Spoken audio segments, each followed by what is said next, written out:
All right, ladies and gentlemen, we have reached another exciting installment of This Week in Nerd Stuff with your boy, me, that cool guy, JT Lyttle. Thank you. So listen, I don't know if you can tell, but I got my my hieroglyphic shirt on here, so I'm feeling a little bit Egyptian today. So I think I might know exactly what I'm trying to open. Let's take a look, shall we? Whee!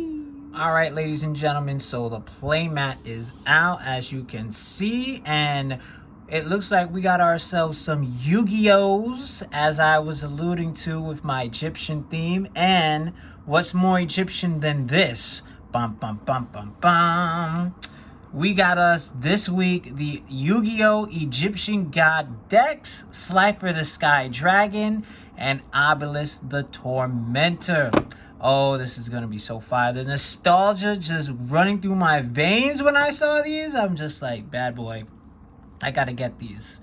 So for those of you not familiar, these are structure decks. What the ideal is if you can get like 3 copies of each of these, you should be able to play a deck that is very meta competitive. And on the back side, you have all the stuff that's in here. So let's take a look. I'm going to start with the Slifer one because I think this one is a little bit less competitive, but you know, who am I to judge? That is for you to decide for yourself. So let's take a look and see what we get here. Oh, look at this. This looks kind of neat. Look at this. This is the playmat that you get. Okay, I see. And on the back, there's like a whole bunch of like stuff about like what you can do, techniques and combos, etc., etc. I like that. I like this. They should make a full-size one of this. Yeah, let's keep it like that, just like that. Oh wait, I don't like how it's all scrunched up like that. I like this. I like this better. All right. Anyways, enough of my yip yapping. So here's the deck, and here's everything that you get to see like with inside of it. So let's open this bad boy up and see what's going on here. Oh, where is the tab? There it is. There we go. All right, let's open it up. Ugh. Yeah, there we go. Woo! All right, so what are we getting in the Slifer deck? Let's see, shall we? So in the Slifer deck, obviously, we get the star of the show, Slifer the Sky Dragon. At this point, we all know what it does. There's what it does right there on the screen, but that's not what we're here for. We're here for what it supports. And this is the money card right here, Soul Crossing. This is what everybody wants. This is why this deck works so well. Let's read it out. During the main phase, immediately after this effect resolves, tribute summon 1 Divine Beast monster. When you do, you contribute a monster or monsters your opponent controls, even though you do not control them. But if you tribute summon this way, apply this effect. Until the end of the next turn after this card resolves, you can only activate 1 card or effect per turn, not counting the effects of Divine Beast monsters. You can only activate 1 Soul Crossing per turn. Yes, nice. Very good card. Very good card. Love it. Big fan. Big fan. And here we have Thunder Force Attack. This is the signature card of Slifer the Sky Dragon right here. Bop, bop, bop, bop, bop. And what's this do? What does this do? This card's activation and effect cannot be negated. Outstanding so far. If you control a monster whose original name is Slifer the Sky Dragon, destroy as many face-up monsters your opponent controls as possible. Then if you activated this card during your main phase, you can apply the following effect.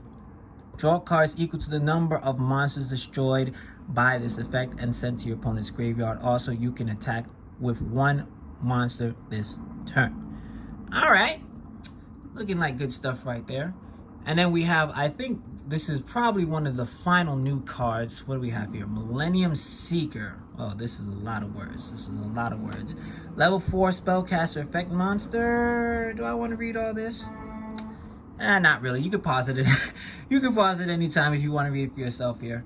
And then we have Ultimate Divine Beast. Ooh, this is a holo too. Didn't even realize that. When an opponent's monster declares an attack, you can discard one spell trap card, then target one Divine Beast monster in your graveyard. Special summon it in defense position and change the attack target to it. During the end phase, if you control a Divine Beast monster, you can destroy all face-up cards your opponent controls that activated their effects on the field this turn. You can only use each effect of Ultimate Divine Beast once per turn. Might be a one-of, not really sure, not really too sure, but, you know, has a nice effect. And then, oh, another holo. There's a lot of holos. So the thing that I've discovered about these structure decks now is they contain a lot more holos than they used to. What is this? Tellius the Little Angel. This looks like it's a neat card here. I think it's a good one. But there's a lot of words. I'm not trying to do too much reading. And then we have a Holo Reactor Slime. Now, I think this was a rare before, and now it got that holo upgrade, which is very satisfying. I approve so much. And then a Harpy's Feather Duster Throwback. Simple effect. Destroy all spell and traps your opponent controls. Probably not seeing too much play right now, but hey, listen. Whenever that time comes, you'll have your holo copy right there.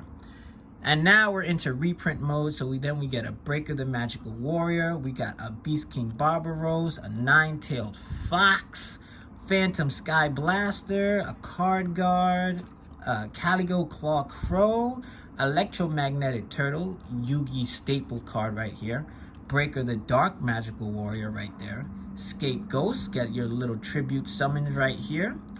What is this? Arimi the Wicked Warden? I'm not too familiar with this one. I don't know where this came from. Oh, wow. You get another? You get 3! You get 3 of these? Okay, what does this do that you get 3? You can discard this card, add 1 Layer of Darkness from your deck to your hand. You can tribute 1 dark monster, draw 1 card, or if you tributed a dark monster other than this card to activate this effect, you can add 1 dark monster with 2,000 or more defense from your deck to your hand instead. You can only use this effect of Arima, the Wicked Warden, once per turn. Well, there better be a Layer of Darkness in here. I'm pretty sure there is. I'm pretty sure that there is. You got a Clock Wyvern, a Tenyi Spirit, classic Yugi card, Swords of Revealing Light, Monster Reborn, Book of Moon. Oh, you got a lot of good staples here. Enemy Controller. Not really sure why this card isn't in the Obelisk deck, but, you know, who am I to judge? Pot of Avarice, March of the Monarchs, Supply Squad, Card Advance, The True Name, One-Time Passcode. Okay. Aha, there it is. Layer of Darkness. So it's good to know that I'm not feeling cheated. Draw a Fate, Mirror Force, Reckless Greed, draw 2 cards and skip your next 2 draw phases. Metal Reflect Slime, the Golden Apples, Back to the Front, and Yugi Duel Links information right here. And boom, there you go. So that is the Yugi Egyptian God Slifer the Sky Dragon deck. These are all of the cards that you get in holo form. I think it's good. I just don't know how good it's gonna be. This card is outstanding. Outstanding card. I love it. Big fan. All right, so let's clear out all this stuff right here. All right, there we go. Let's clear out all this stuff right here. And now let's move on to deck number 2. Egyptian God Slifer. Well, what am I saying? Obelisk the Tormentor. Oh my God, Jesus. See, this is why I'm not a professional. All right.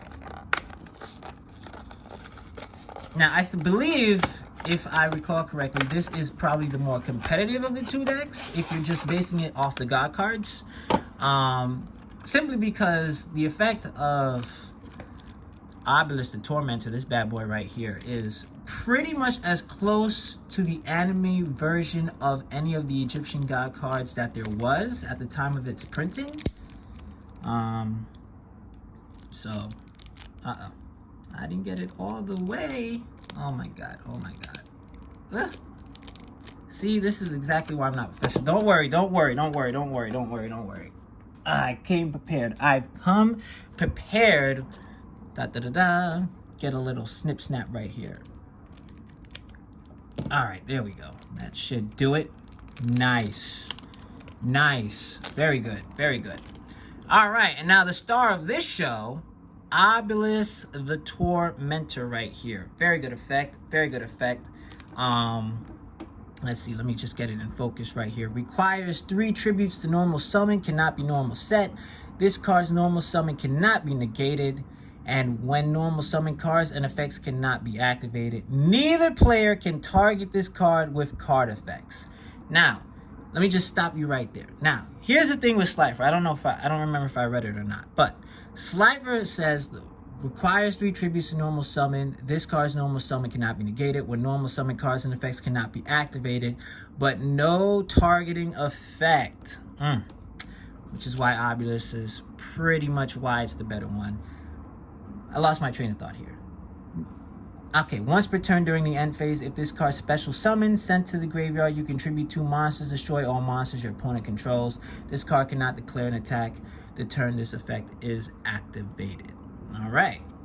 So now, once again, you get another copy of Soul Crossing, probably the star of both decks. I love this card. It is basically the Monarch Stormforth on crack. Fist of Fate, the signature attack of Obelisk the Tormentor. This card's activation and effect cannot be negated. Nice. If you control a monster whose original name is Obelisk the Tormentor, negate the effects of one effect monster your opponent controls, and if you do, destroy it. And if you do that, for the rest of this turn, the effects of that monster are negated, as well as the activated effects and effects on the field of monsters with the same original name. Then if you activated this card during your main phase, you can apply this effect, destroy all spell and traps your opponent controls. Jesus Christ. Oh man, there's a lot going on there. Love that. Divine Evolution. This card's activation and effect cannot be negated. Spell speed 4. Okay. Choose one monster your opponent you control whose original type is Divine Beast or whose original name is the Wicked Avatar, the Wicked Dreadroot, or the Wicked Eraser. Except a monster's already affected by Divine Evolution, and it gains 1,000 attack and defense. Its effects, activations, and its activated effects cannot be negated. Also gains the following effect. When this card declares an attack, you can make your opponent send one monster they control to the graveyard. Intriguing. Intriguing. Okay. Let's put that there. Now we have a level resist wall. If a monster you control is destroyed by a battle or an opponent's card effect, target one of those monsters. Special summon monsters from your deck in defense position so their combined levels equal the level of that monster, but negate their effects. You can only activate one level resist wall per turn. Interesting. So now you got an Angel number 1 here. There's a lot going on there. And then you got, a Hollow Mare? That's unexpected. Cool. And then another Hollow Harpy's Feather Duster. So that wraps up the hollows for this one. And now we're on to the reprints. So now we get a Nimble Mamanagala something. I can never pronounce it. And not only do you get not 1, not 2, but 3. Then you get a Bazoo the Soul Eater, a Cyber Dragon, a Hardened Arm Dragon, a Super Nimble Mega Hamster. I've always loved that name. Evil Swarm Mandragora. I gotta work on these pronunciations. I'm so sorry. I'm so sorry. Not 1 Photon Saber Tiger, but 2. An Evil Swarm Salamandra. Ra's Disciple 1, 2. Wait, only 2? What? They bugging. They are absolutely bugging. Oh my gosh. An Unmasked Dragon. A Nimble Beaver, a Condemned Witch, good card. Gizmek, I'm not really sure why they reprinted Gizmex, but I think this is for future support later on. Another Gizmek card. Now we have the Staple Brain Control, another Monster Reborn, Different Dimension Capsule, another Pot of Avarice, Double Summon, very good card. Forbidden Chalice, Forbidden Lance, and, where'd it go? Got a little ahead of myself. Forbidden Dress. There we go. And then there's Supply Squad, the Monarch Stormforth, basically the baby version of, where is it? This card right here. I think the Monarch Stormforth is probably my all-time favorite quick play spell card. Love that card. And we get Call of the Haunted, we get a Cloning, We get a Drowning Mirror Force, and then we get more Yu-Gi-Oh! Crazy cards right here. Ooh, a promo for King's Court. Hint, hint, wink, wink. Look out for that sometime soon here. Oh, wow. So that, ladies and gentlemen, is the Obelisk the Tormentor structure deck. I think there's a lot more going on in this deck than in the Slifer, but I think what you really should do is, like, you should probably take the best cards from both and, like, see if you can, like, make a deck that can somehow combine the, you know, the strategies of either Slifer or Obelisk, or if you're really going ham, maybe the Winged Dragon of Ra. So yeah, I think I like them. I think there's a lot of potential here. It's probably not going to be like overly competitive, but this can definitely be a fun casual deck for a lot of people to try out. So that's my thoughts. Maybe I'll build a deck with them. We'll see. Let me know what y'all think. I thank you for watching. Let's do this again. How about sometime next week? And please remember to subscribe. Okay. Cue that applause, please. Thank you.